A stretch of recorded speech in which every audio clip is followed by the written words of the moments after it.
Hi mga kapatid, mga kasis, brother. Ngayon po magluluto ako ng patola, ginisang patola. Yan, nabalatan ko na. Tapos tanggal gayatin ko siya ng manilipis. At lalagyan natin ng bawang, green mint, ganun lang po. At saka yung citric acid. At konting, hindi naman konti, yung tama lang po sa sa panlasa ninyo ang asin. See you later! Ayan po mga kasis. Nahiwa ko na naman ninipis. Ngayon gasan na natin. Ay, ayan na po ang toom. Ginadgad ko na po. Pero pwede nyo rin pong ismas. Ako ginadgad ko. Diniretsa ko na siya sa ating lutukan. Ngayon lalagyan ko siya ng mantika. Pwede din po kayong gumamit ng olive oil na healthy.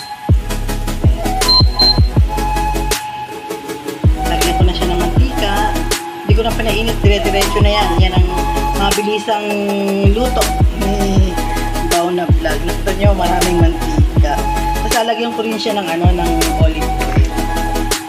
Tapos mantika ng olive oil.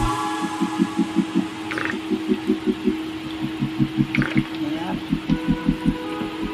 Kasi ang bawang madaling masunog. Lalagyan ko din po siya ng konting giniling. Depende po sa inyo kung gusto nyo lagyan o hindi. Ang lulutuin ko, upo. Hindi ko na po, yung kaninang pinakita ko, upo po yun. Kasi ito ang mga upo maliliit. Hindi kagaya dyan sa atin sa Pilipinas, sa India, malalaki ang upo. Dito po maliliit. Kaya mayroong time na mapakla po. Hindi kagaya sa atin kahit na malalaki, mga mahahaba. Hindi siya mapakla. Hindi kagaya dito maliliit siya pero may upong mapakla, mayroong upong hindi. Kasi kumbaga hindi pa siya talagang totally na malaki. Ina-harvest na nila. Ganun po dito.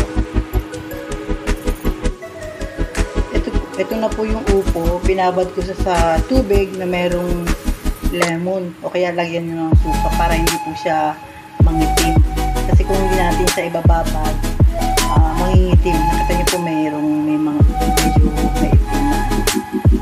Lagyan ko siya ng lemon at ng suka para hindi siya mangitim.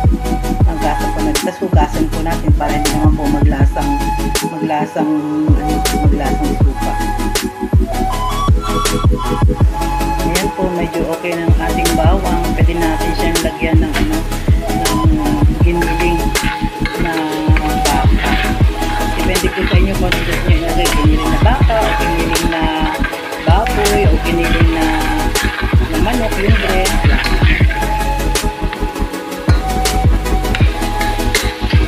Lagyan na natin sila ng tapos hinaan ko siya ng apoy para hindi masunog ang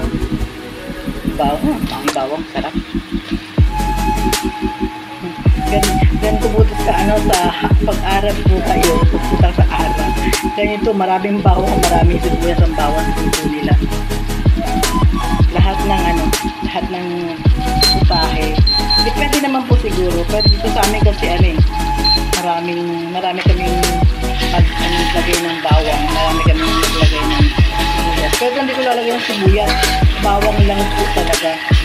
Diniktik na bawang o kaya ginigad na bawang. Tapos yan. Ang bawang po mga dalawang buo. Kasi gusto namin dito maraming bawang. Iba po ang bawang gamot. Kaya yan yan gusto ng asawa ko. Maraming bawang talaga. May kabawang kami yung anak ng dalawang lalaki. Ngayon po, pag okay na yung ang ating giniling at saka yung bawang, nalagay na po natin ang upo na aking binayat ng maninipis. Sobrang nipis ang aking hiwa. Madali sa minuto. Tapos lalagyan ko rin siya ng mint. Yung mint po, yan. Ang katabi po nito, yung side nito, yung yogurt. Yogurt o kaya kung gusto niyo salad,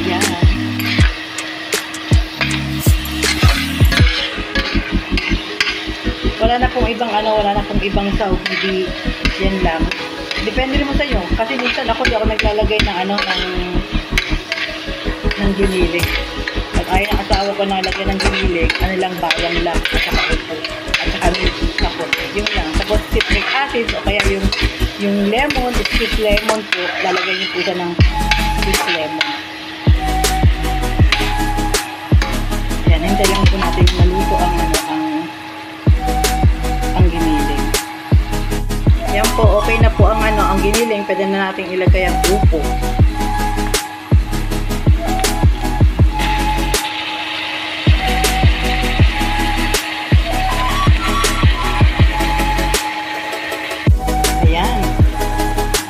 Ilagay na natin lahat ang upo. Ngayon na haluin natin.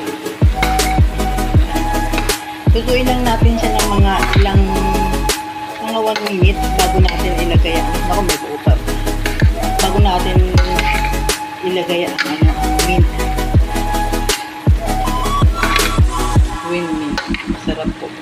Yan po ihalo sa ating pagkain ng green mint.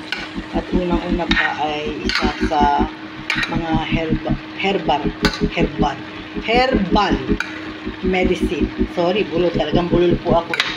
Ayan, haluin lang po natin at ili po natin ng mga 1 minute o 2 minutes na medyo magluto ng konti ang upo bago natin lagyan ng green mint. Yan, mix lang po natin. I-mix. Hindi ko pa po siya nilalagyan ng asin. Mamaya ko pa siya lalagyan ng asin pag nailagay ko ng ang green mint.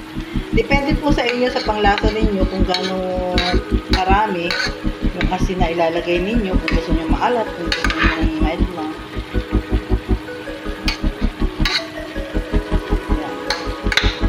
Hintayin lang natin maluto ng konti, mga 1 minute or 2 minutes. Takpan na natin para mas okay.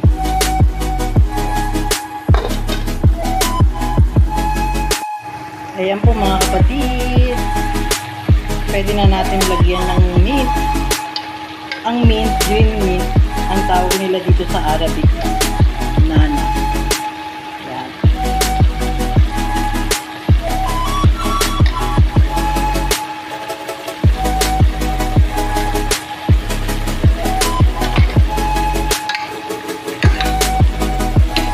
Gusto no?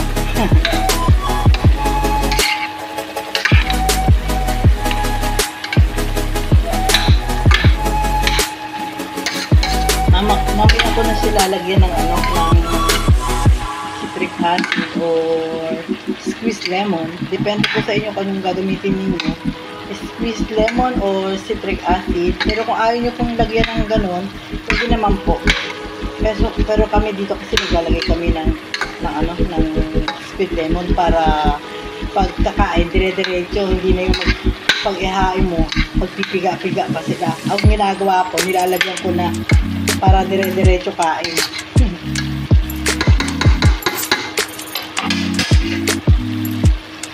Lalagyan na po natin ng asin.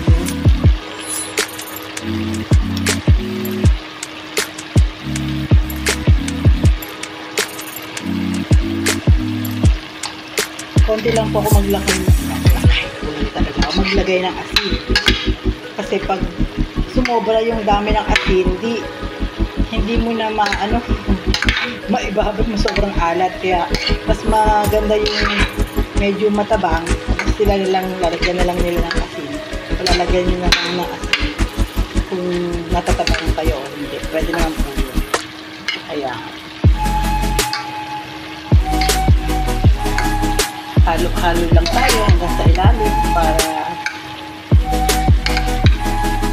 yung nasa ibabaw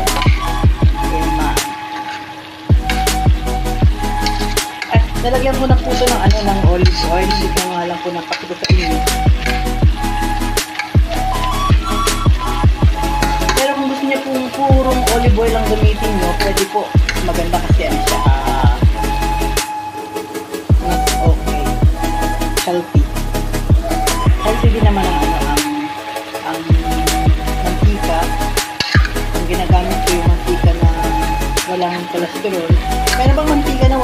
cholesterol. Yun ang nakalagay sa ano, no cholesterol. Kaya yun ang ginagamit ko mantika, no cholesterol. Mahal nga lang, pero okay lang. Lahat naman ng ano ngayon mahal. Walang mura. Lahat ng bagay ngayon dito sa ating mundo mahal. Sobrang mahal.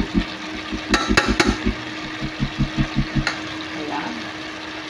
Hintayin po nating maluto bago lagyan ng ano ng squeezed lemon.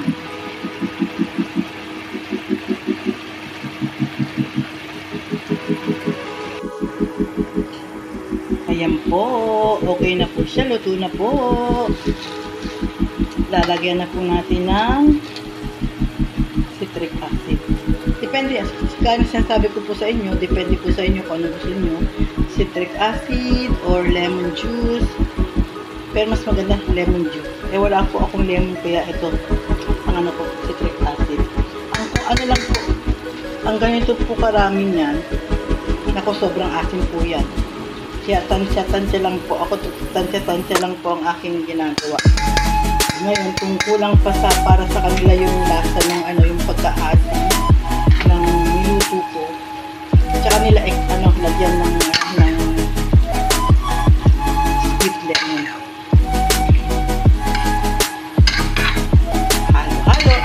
Halo, pero luto na po siya. Ang ano ko lang po, itatanggalin ko lang po yung may mga konting sauce o sabaw. Natutuyan ko lang po siya ng konti.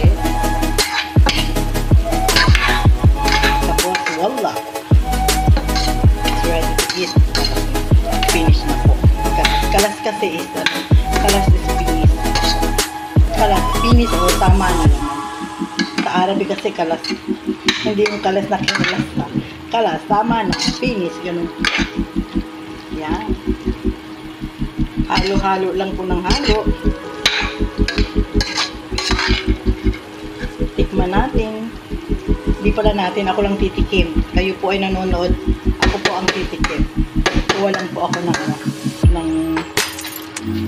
ito. Yan.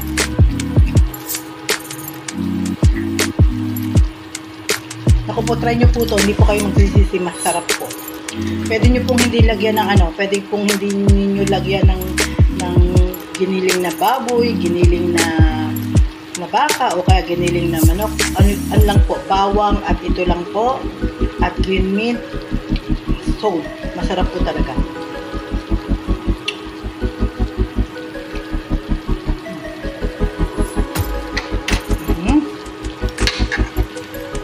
Try nyo po mga kasis, mga kapatid.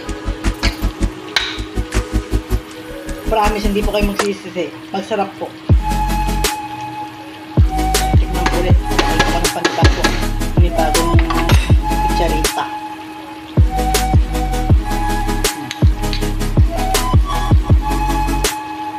Ang bilis ng ito.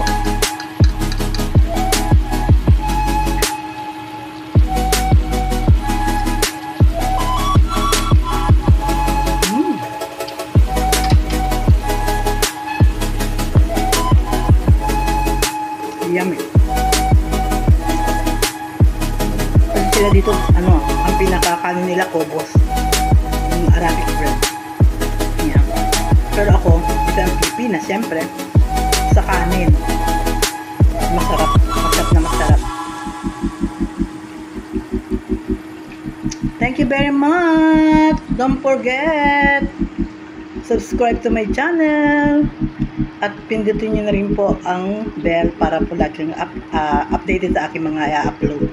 Maraming salamat po. Have a blessed day. Thank you mga kasis. Thank you sa inyong time.